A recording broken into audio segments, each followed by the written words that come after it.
Hoy estamos con Giancarlo Castiglioni Guerra, él es comunicador y responsable del área de desarrollo social y participativo de Foro Solidaridad Perú. Él nos acompaña el día de hoy para conversar un poco sobre el tema de buen gobierno.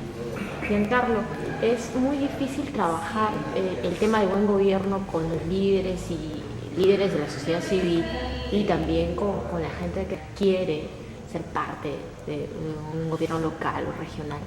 El tema no es difícil de trabajarlo, ¿no? He podido notar de parte de los líderes sociales, de los periodistas y de la clase política que hay voluntad de aprender, de interactuar, de hacer trabajo conjunto, que es lo más importante. He notado hoy día unas muestras de tolerancia y respeto por las opiniones diferentes que me han parecido muy saludables. El asunto es que muchas veces puede haber compromisos y eso generalmente no se cumple. Letra muerta, como dicen. A veces, ¿no? Pero frente a esto es mejor tener instrumentos como los acuerdos de gobernabilidad que te generan mecanismos de exigencia posteriormente a estas personas que cumplen los compromisos, ¿no? Yo creo que hay cambios progresivos en la mentalidad también de la clase política, no sé si de la clase política de los espacios más grandes, pero por lo menos en los espacios locales y regionales hay cierta voluntad de diálogo y de hacer un trabajo un poco más participativo, más colectivo, y eso me parece interesante. Pero en el caso de Ancash hay una cuestión paradigmática que es el crecimiento exponencial de la cantidad de recursos que la región maneja, y eso es también motivo de disputa no solo económica, sino también política, ¿no? Entonces, ahí hay un factor distorsionante muy fuerte, ¿no? ¿Qué elementos deben ser considerados para construir un buen gobierno? El elemento fundamental o los elementos fundamentales son la promoción de la participación de la población, ¿no? O sea, la gente tiene que saber lo que se está haciendo, tiene que haber una vocación por la transparencia y la rendición de cuentas, para que la gente recupere la confianza en su clase política y en sus gobernantes. Y definitivamente tiene que haber niveles de concertación entre también las fuerzas políticas, ¿no? Porque si bien entra una fuerza política, esa fuerza política no gobierna para la gente que votó por ellos, gobierna para todos. Entonces ahí tiene que haber un nivel de madurez, ¿no?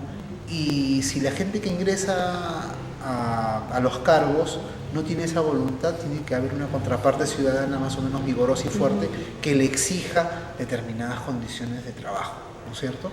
Porque si la autoridad no lo hace y la ciudadanía no se lo exige, no pasa nada. Si la autoridad no lo hace y la ciudadanía exige y tiene capacidad de presión y hay medios de comunicación que lo apoyan, pueden lograr cambiar la correlación de fuerzas estando el grupo que esté en el poder también, ¿no? No en vano otros países como Ecuador y Bolivia han defenestrado presidentes con movilizaciones sociales, ¿no? Entonces la capacidad de presión que tenga la ciudadanía dice mucho, ¿no? En esos países las organizaciones están fortalecidas. Aquí en nuestro país estamos pasando por una crisis de organizaciones. Claro, es que no han tenido fenómeno de sendero luminoso, no han tenido ¿no? la violencia política interna, ni el desmantelamiento de la institucionalidad democrática por un lapso de 10 años como lo hemos tenido nosotros. O sea, ellos tienen más capacidades y más consistencia, sí, porque no han sufrido todos los elementos que hemos tenido que sufrir nosotros en los últimos años.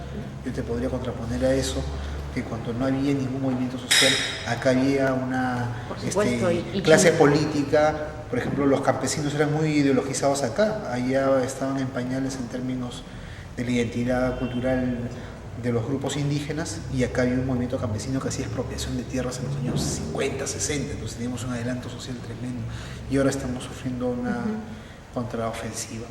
Y acá en Chimbote también se vivió una época bastante importante de presencia y de organizaciones fortalecidas, ¿no? Claro, no es que se claro, retrocedió, o sea, pero hay... Sí, claro, había otro movimiento urbano acá en Chimbote, un movimiento sindical muy fuerte y vigoroso, que en muchos casos ha dado línea al movimiento sindical del país también, o sea, eso es importante, ¿no? Pero bueno, en la historia siempre hay flujos y reflujos, ¿no? Sí.